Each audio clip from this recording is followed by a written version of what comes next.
तो चलिए आज गोता लगाते हैं Hindi audio drama Raj the mysterious hotel की उस खौफनाक दुनिया में जहां हर दरवाजे के पीछे एक गहरा राज छिपा हुआ है।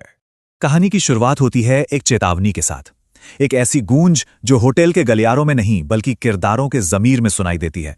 समझ लीजिए ये सिर्फ एक कहावत नहीं है बल्कि एक श्राप है जो इस पूरी कहानी की नींव रखता है और हमें सीधे उस पल में ले जाता है जहां डर ने अपनी पहली दस्तक दे दी है। और इस श्राप की पहली परछाई एक रहस्यमयी मौत की शक्ल में हमारे सामने आती है। जगह है होटल राजमहल का कमरा नंबर 3026। यहां की हवा में मौत की एक अजीब सी गंध है और सब कुछ अस्त व्यस्त पड़ा है। इसी उथल पुथल के बीच में सिक्योरिटी को एक मेहमान मिसेस विमला रस्तोगी की लाश मिलती है। अच्छा, मौत की वजह तो हार्ट अटैक बताई गई, लेकिन दरवाजे पर नाखूनों की वो खरोचे, वो कुछ और ही कहानी कह रही हैं। ऐसा लगता है जैसे किसी ने बचने की आखिरी नाकाम कोशिश की हो। और वो चीख जो अब भी हवा में गूंजती महसूस होती है, वो एक ज्यादा भयानक हकीकत की तरफ इशारा कर रही है।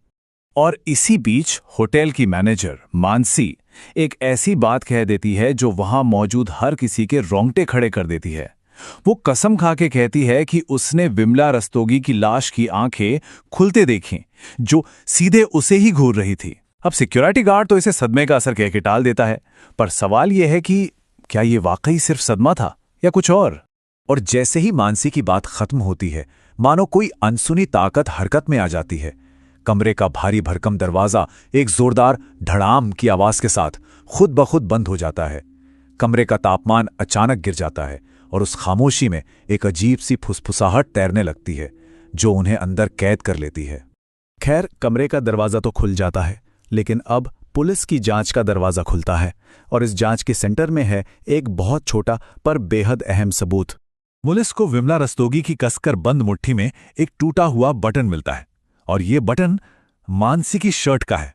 मानसी ये बात मानती है कि पिछली रात विमला से उसकी तीखी बहस हुई थी। देखिए, एक छोटा सा सुराग है, लेकिन अब शक की सुई सीधे मानसी की तरफ घूम चुकी है। अब इस घटना पर दो किरदारों का रिएक्शन देखना बहुत दिलचस्प है। जमीन आसमान का फर्क है। एक तरफ है मानसी जो डर और अपराध बोध के बोझ तले दबी जा रही है, और दूसरी तरफ है होटल की मालकिन मल्लिका। उसका रवैया एकदम ठंडा और प्रोफेशनल है। उसके लिए होटल की इमेज एक इंसान की मौत से कहीं ज्यादा कीमती है। और यह फर्क सिर्फ उनके किरदारों को नहीं दिखाता बल्कि आने वाली घटनाओं की जमीन भी तैयार करता है। पुलिस की जांच तो चल ही रही है, लेकिन अब मानसी के लिए एक ऐसी जांच शुरू होती है जो कोई पुलिस वाला नहीं कर सकता।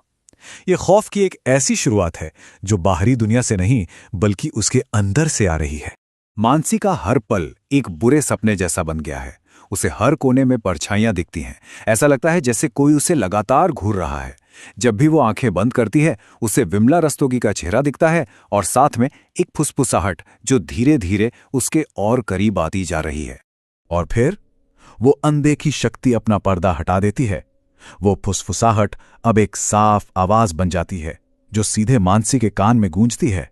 कर्म तेरे सारे पड़ेंगे तुझ पे भारी, हो जाए तेरा जीवन नरक से भी भारी।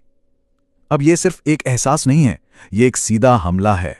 ये आवाज इतनी तेज और इतनी तकलीफदेह है कि मानसी दर्द से तड़पकर चीखते हुए जमीन पर गिर जाती है। ये एक ऐसी चीख है जिसमें सिर्फ डर नहीं बल्कि असहनीय पीड़ा भी शामिल है। और ये खौफ अब सिर्फ मानसी के दिमाग तक ही सीमित नहीं है, ये हकीकत बन चुका है। इसका असर अब उसके जिस्म पर दिखने लगा है। पास खड़े दो लोग, विशाल और दिव्या, दहशत से देखते हैं कि मानसी के कानों से खून बह रहा है। हमला अब मनोवैज्ञानिक नहीं रहा बल्कि शारीरिक हो चुका है।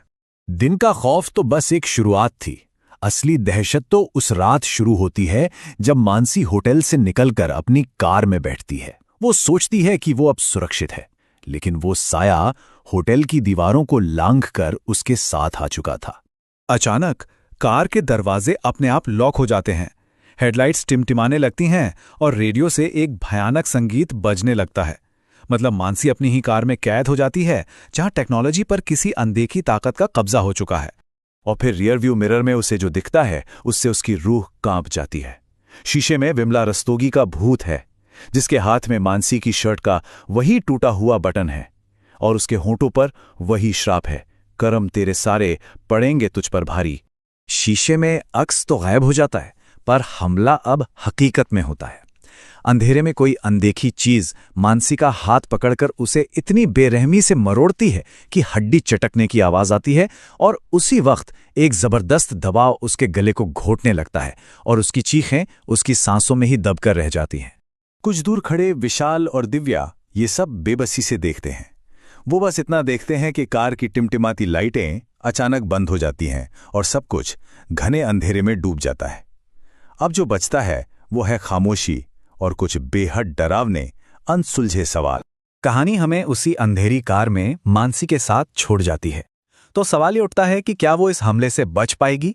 क्या ये वाकई विमला रस्तोगी का बदला लेने वाला भूत है, या फिर होटल राजमहल की दीवारों में कोई और उससे भी ज्यादा भयानक राज दफन है जिसका सामने आना अभी बाकी है?